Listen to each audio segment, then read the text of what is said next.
To change the time on your Bontrager RIDEtime Elite computer, you press the back button briefly, and that'll take you into the primary setup mode, and then you press it until you get over to the time modes. First it asks you if you want a 12-hour clock or a 24-hour clock. We'll stick with the 12-hour clock. You press it again, and it'll take you into the time setup, and you'll notice that it says 9:04. My watch says it's 12:15, so we need to change this. First, the hours flash, so you just press this until you get to the hour you want, which is 12.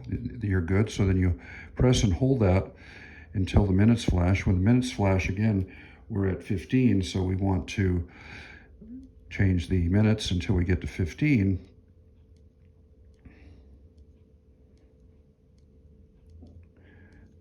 And there it is. Now, in order to get back to the ride mode, you just press and hold the back button for 5 seconds. And this will get you all set to go. And there you are. I hope this is helpful. Be sure to subscribe to my YouTube channel. And when you do, be sure to press the bell next to the subscribe button, and you'll get my future videos. Thanks for watching.